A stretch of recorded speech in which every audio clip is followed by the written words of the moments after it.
नमस्कार, स्वागत है आपका स्प्रेड पीस में। आज सुनिए मुंशी प्रेमचंद की लिखी कहानी सदगति। दुखी चमार द्वार पर झाड़ू लगा रहा था और उसकी पत्नी झुरिया घर को गोबर से लीप रही थी।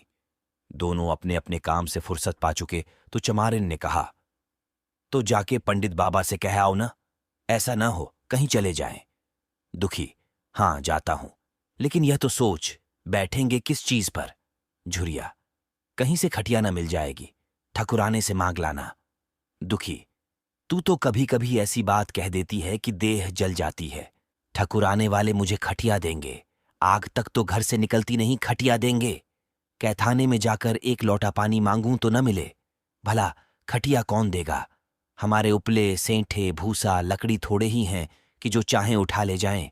ला, अपनी खटोली धोकर रख दे, गर्मी के दिन तो हैं, उनके आते आते सूख जाएगी। झुरिया, वे हमारी खटोली पर बैठेंगे नहीं, देखते नहीं कितने नेम धर्म से रहते हैं। दुखी ने जरा चिंतित होकर कहा, हां ये बात तो है, महुए के पत्ते तोड़कर एक पत्तल बना लूं तो ठीक हो जाए। पत्तल में बड़े बड़े आदमी खाते हैं, वह पवित्र है। ला तो डंडा पत्ते तोड़ लूं। झुरिया, पत्तल मैं बना लूंगी, तुम जाओ, लेकिन हां उन्हें सीधा भी तो देना होगा। अपनी थाली में रख दूं। दुखी, कहीं ऐसा गजब न करना, नहीं तो सीधा भी जाए और थाली भी फूटे। बाबा थाली उठाकर पटक देंगे, उनको बड़ी जल्दी विरोध चढ़ाता है। क्रोध में पंडिताइन तक को छोड़ते नहीं, लड़के को ऐसा पीटा कि आज तक टूटा हाथ लिए फिरता है। पत्तल में सीधा भी देना, हां मुदा तू छूना मत। झूरी, गोंड की लड़की को लेकर साह की दुकान से सब चीजें ले आना, सीधा भरपूर हो। सेर भर आटा, आधा सेर चावल, पाव भर दाल, आधा पाव घी, नून, हल्दी और पत्तल में एक किनारे 4 आने पैसे रख देना। गोंड की लड़की न मिले तो भुर्जिन के हाथ पैर जोड़कर ले जाना। तू कुछ मत छूना, नहीं गजब हो जाएगा। इन बातों की ताकीद करके दुखी ने लकड़ी उठाई और घास का एक बड़ा सा गट्ठा लेकर पंडित जी से अर्ज करने चला। खाली हाथ बाबा जी की सेवा में कैसे जाता। नजराने के लिए उसके पास घास के सिवाय और क्या था। उसे खाली देखकर तो बाबा दूर ही से दुत्कारते। पन घासीराम ईश्वर के परम भक्त थे। नींद खुलते ही ईशोपासन में लग जाते। मुंह हाथ धोते 8 बजते, तब असली पूजा शुरू होती, जिसका पहला भाग भंग की तैयारी थी।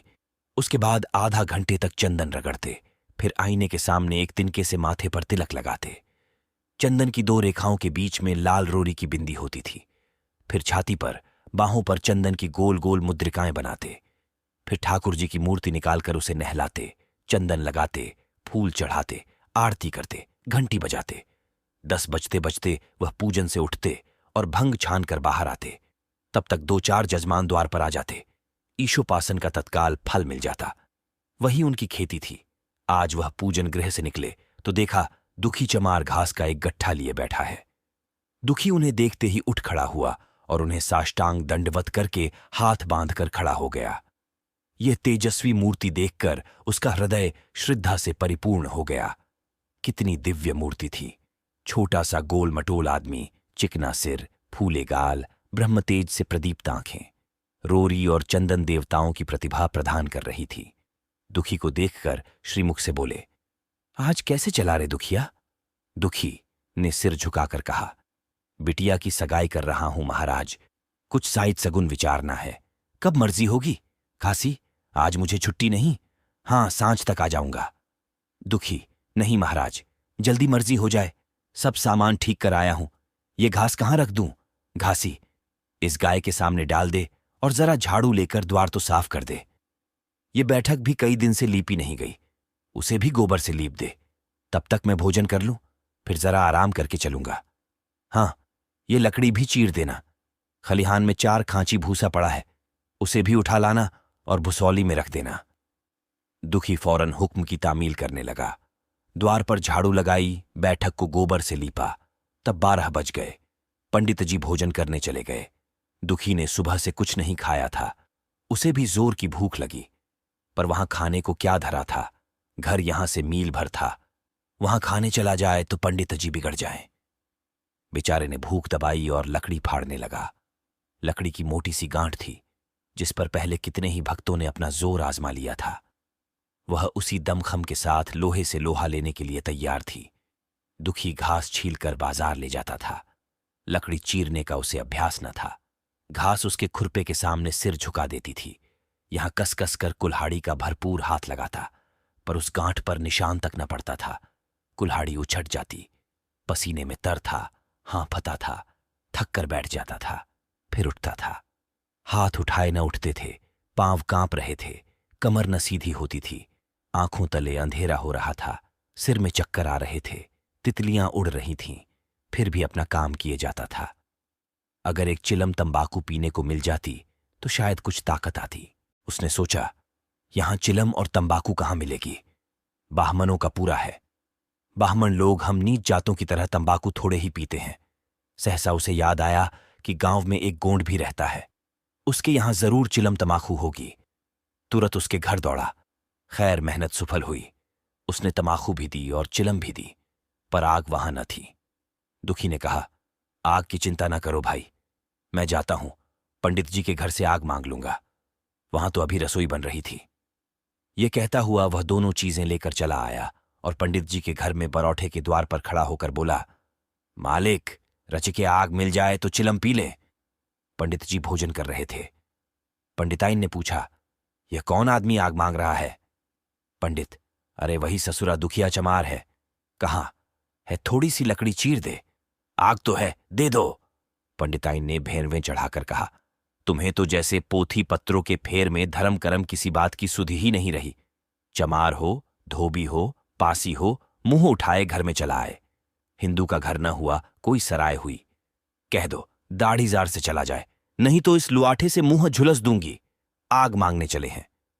पंडित जी ने उन्हें समझाकर कहा, भीतर आ गया तो क्या हुआ?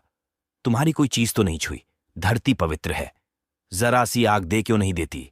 काम तो हमारा ही कर रहा है। कोई लोनिया यही लकड़ी फाड़ता तो कम से कम 4 आने लेता। पंडिताइन ने गरज कर कहा, वह घर में आया क्यों? पंडित ने हार कर कहा, ससुरे का अभाग था और क्या। पंडिताइन, अच्छा, इस बखत तो आग दिए देती हूं, लेकिन फिर जो इस तरह घर में आएगा तो उसका मुंह ही जला दूंगी। दुखी के कानों में इन बातों की भनक पड़ रही थी। पछता रहा था, नाहक आया। सच तो कहती हैं, पंडित के घर में चमार कैसे चला आए? बड़े पवित्र होते हैं ये लोग, तभी तो संसार पूजता है, तभी तो इतना मान है। भर चमार थोड़े ही हैं। इसी गांव में बूढ़ा हो गया, मगर मुझे इतनी अक्ल भी ना आई। इसीलिए जब पंडिताइन आग लेकर निकली तो वह मानो स्वर्ग का वरदान पा गया। दोनों हाथ जोड़कर जमीन पर माथा टेकता हुआ बोला, पड़ाइन माता, मुझसे बड़ी भूल हुई कि घर में चला आया। चमार की अक्ल ही तो ठहरी। इतने मूर्ख न होते तो लात क्यों खाते? पंडिताइन चिमटे से पकड़कर आग लाई थी। 5 हाथ की दूरी से घूंघट की आड़ से दुखी की तरफ आग फेंकी। आग की बड़ी सी चिंगारी दुखी के सिर पर पड़ गई। जल्दी से पीछे हटकर सिर के झोंटे देने लगा। उसने मन में कहा, यह एक पवित्र बाहमण के घर को अपवित्र करने का फल है। भगवान ने कितनी जल्दी फल दे दिया। इसी से तो संसार पंडितों से डरता है और सबके रुपये मारे जाते हैं। बाहमन के रुपये भला कोई मार तो ले।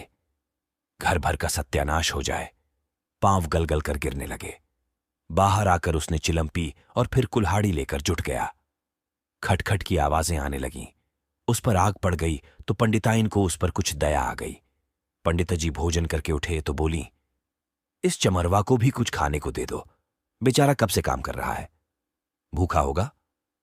पंडित जी ने इस प्रस्ताव को व्यावहारिक क्षेत्र से दूर समझकर पूछा, रोटियां हैं पंडिताइन? 2-4 बच जाएंगी। पंडित, 2-4 रोटियों में क्या होगा? चमार है, कम से कम सेर भर चढ़ा जाएगा। पंडिताइन कानों पर हाथ रखकर बोली, अरे बाप रे, सेर भर तो फिर रहने दो। पंडित जी ने अब शेर बनकर कहा, कुछ भूसी चौकर हो तो आटे में मिलाकर 2 ठो लिट्टा ठोंक दो, साले का पेट भर जाएगा। पतली रोटियों से नीचों का पेट नहीं भरता, इन्हें तो ज्वार का लिट्टा चाहिए। पंडिताइन ने कहा, अब जाने भी दो, धूप में कौन मरे। दुखी ने चिलम पीकर फिर कुल्हाड़ी संभाली। दम लेने से जरा हाथों में ताकत आ गई थी। कोई आधा घंटे तक फिर कुल्हाड़ी चलाता रहा, फिर बेदम होकर वहीं सिर पकड़ के बैठ गया। इतने में वही गोंड आ गया। बोला, क्यों जान देते हो बूढ़े दादा, तुम्हारे फाड़े ये गांठ न फटेगी, नाहक हलाकान होते हो। दुखी ने माथे का पसीना पोंछकर कहा, अभी गाड़ी भर भूसा ढोना है भाई। गोंड, कुछ खाने को मिला कि काम ही कराना जानते हैं, जाके मांगते क्यों नहीं? दुखी, कैसी बात करते हो चिखुरी? बाहमन की रोटी हमको पचेगी? गोंड, पचने को पच जाएगी, पहले मिले तो। मूंछों पर ताव देकर भोजन किया और आराम से सोए। तुम्हें लकड़ी फाड़ने का हुक्म लगा दिया। जमींदार भी कुछ खाने को देता है, हाकिम भी बेगार लेता है तो थोड़ी बहुत मजूरी देता है। ये उनसे भी बढ़ गए, उस पर धर्मात्मा बनते हैं। दुखी, धीरे धीरे बोलो भाई, कहीं सुन लें तो आफत आ जाए। यह कहकर दुखी फिर संभल पड़ा और कुल्हाड़ी की चोट मारने लगा। चिखुरी को उस पर दया आई, आकर कुल्हाड़ी उसके हाथ से छीन ली और कोई आधा घंटे खूब कस कस कर कुल्हाड़ी चलाई, पर गांठ में एक दरार भी न पड़ी। तब उसने कुल्हाड़ी फेंक दी और यह कहकर चला गया, तुम्हारे फाड़े यह न फटेगी, जान भले निकल जाए। दुखी सोचने लगा, बाबा ने यह गांठ कहाँ रख छोड़ी थी कि फाड़े नहीं फटती? कहीं दरार तक तो नहीं पड़ती? मैं कब तक इसे चीरता रहूंगा? अभी घर पर 100 काम पड़े हैं। कार परोजन का घर है, एक न एक चीज घटी ही रहती है, पर इन्हें इसकी क्या चिंता? चलूं जब तक भूसा ही उठा लाऊं। कह दूंगा बाबा, आज तो लकड़ी नहीं फटी, कल आकर फाड़ दूंगा। उसने झोंवा उठाया और भूसा ढोने लगा। खलिहान यहां से 2 फरलांग से कम न था। अगर झोंवा खूब भर भर कर लाता तो काम जल्द खत्म हो जाता। फिर अझौवे को उठाता कौन? अकेले भरा हुआ झोंवा उससे न उठ सकता था, इसलिए थोड़ा थोड़ा लाता था। 4 बजे कहीं भूसा खत्म हुआ। पंडित जी की नींद भी खुली। मुंह हाथ धोया, पान खाया और बाहर निकले। देखा तो दुखी झोंवा सिर पर रखे सो रहा है। जोर से बोले, अरे दुखिया, तू सो रहा है? लकड़ी तो अभी ज्यों की त्यों पड़ी हुई है। इतनी देर तू करता क्या रहा? मुट्ठी भर भूसा ढोने में संझा कर दी, उस पर सो रहा है। उठा ले कुल्हाड़ी और लकड़ी फाड़ डाल। तुझसे जरा सी लकड़ी नहीं फटती, फिर साइद भी वैसी ही निकलेगी, मुझे दोष मत देना। इसी से कहा है कि नीच के घर में खाने को हुआ और उसकी आंख बदली। दुखी ने फिर कुल्हाड़ी उठाई। जो बातें पहले से सोच रखी थीं वह सब भूल गईं। पेट पीठ में धौंसा जाता था। आज सवेरे जलपान तक न किया था, अवकाश ही न मिला। उठना ही पहाड़ मालूम होता था। जी डूबा जाता था, पर दिल को समझा कर उठा। पंडित हैं, कहीं साइड ठीक न विचारें तो फिर सत्यानाश ही हो जाए। जभी तो संसार में इतना मान है, साइड ही का तो सब खेल है, जिसे चाहे बिगाड़ दें। पंडित जी गांठ के पास आकर खड़े हो गए और बढ़ावा देने लगे। हाँ, मार कसके और मार कसके, मार अबे, जोर से मार, तेरे हाथ में तो जैसे दम ही नहीं है, लगा कसके। खड़ा सोचने क्या लगता है? हाँ बस, फटा ही चाहती है, दे उसी दरार में। दुखी अपने होश में न था। न जाने कौन सी गुप्त शक्ति उसके हाथों को चला रही थी। वह थकान, भूख, कमजोरी सब मानो भाग गई। उसे अपने बाहुबल पर स्वयं आश्चर्य हो रहा था। एक एक चोट वज्र की तरह पड़ती थी। आधा घंटे तक वह इसी उन्माद की दशा में हाथ चलाता रहा, यहां तक कि लकड़ी बीच से फट गई और दुखी के हाथ से कुल्हाड़ी छूटकर गिर पड़ी। इसके साथ वह भी चक्कर खाकर गिर पड़ा। भूखा प्यासा थका हुआ शरीर जवाब दे गया। पंडित जी ने पुकारा, उठ के 2-4 हाथ और लगा दे, पतली पतली चैलियां हो जाएं। दुखी न उठा। पंडित जी ने अब उसे दिख करना उचित न समझा। भीतर जाकर बूटी छानी, शौच गए, स्नान किया और पंडिताई बाना पहनकर बाहर निकले। दुखी अभी तक वहीं पड़ा हुआ था। जोर से पुकारा, अरे क्या पड़े ही रहोगे दुखी, चलो तुम्हारे ही घर चल रहा हूं, सब सामान ठीक ठीक है ना? दुखी फिर भी न उठा। अब पंडित जी को कुछ शंका हुई। पास जाकर देखा तो दुखी अकड़ा पड़ा हुआ था। बदहवास होकर भागे और पंडिताइन से बोले, दुखिया तो जैसे मर गया। पंडिताइन हकबकाकर बोली, वह तो अभी लकड़ी चीर रहा था ना? पंडित, हां, लकड़ी चीरते चीरते मर गया। अब क्या होगा? पंडिताइन ने शांत होकर कहा, होगा क्या, चमरौने में कहला भेजो, मुर्दा उठा ले जाएं। एक क्षण में गांव भर में खबर हो गई। पूरे में ब्राह्मणों की ही बस्ती थी। केवल एक घर गोंड का था। लोगों ने इधर का रास्ता छोड़ दिया। कुएं का रास्ता उधर ही से था। पानी कैसे भरा जाए? चमार की लाश के पास से होकर पानी भरने कौन जाए? एक बुढ़िया ने पंडित जी से कहा, अब मुर्दा फेंकवाते क्यों नहीं? कोई गांव में पानी पिएगा या नहीं? इधर गोंड ने चमरौने में जाकर सबसे कह दिया, खबरदार, मुर्दा उठाने मत जाना, अभी पुलिस की तहकीकात होगी। दिल लगी है कि एक गरीब की जान ले ली। पंडित जी होंगे तो अपने घर के होंगे, लाश उठाओगे तो तुम भी पकड़ जाओगे। इसके बाद ही पंडित जी पहुंचे, पर चमरौने का कोई आदमी लाश उठा लाने को तैयार न हुआ। हाँ, दुखी की स्त्री और कन्या दोनों हाय हाय करती वहां चलीं और पंडित जी के द्वार पर आकर सिर पीट पीट कर रोने लगीं। उनके साथ 10-5 और चमारिनें थीं। कोई रोती थी, कोई समझाती थी, पर चमार एक भी न था। पंडित जी ने चमारों को बहुत धमकाया, समझाया, मिन्नत की, पर चमारों के दिल पर पुलिस का रोब छाया हुआ था, एक भी न मिनका। आखिर निराश होकर लौट आए। आधी रात तक रोना पीटना जारी रहा। देवताओं का सोना मुश्किल हो गया, पर लाश उठाने कोई चमार न आया, और ब्राह्मण चमार की लाश कैसे उठाते? भला ऐसा किसी शास्त्र पुराण में लिखा है? कहीं कोई दिखा दे। पंडिताइन ने झुंझलाकर कहा, इन डाइनों ने तो खोपड़ी चाट डाली, सबों का गला भी नहीं पकता। पंडित ने कहा, रोने दो चुड़ैलों को, कब तक रोएंगी? जीता था तो कोई बात न पूछता था, मर गया तो कोलाहल मचाने के लिए सबकी सब आ पहुंची। पंडिताइन, चमार का रोना मनहूस है। पंडित, हां, बहुत मनहूस। पंडिताइन, अभी से दुर्गंध उठने लगी। पंडित, चमार था ससुरा की नहीं, साध असाध किसी का विचार है इन सबों को। पंडिताइन, इन सबों को घिन भी नहीं लगती। पंडित, भ्रष्ट हैं सब। रात तो किसी तरह कटी, मगर सवेरे भी कोई चमार ना आया। चमारिनें भी रो पीट कर चली गईं।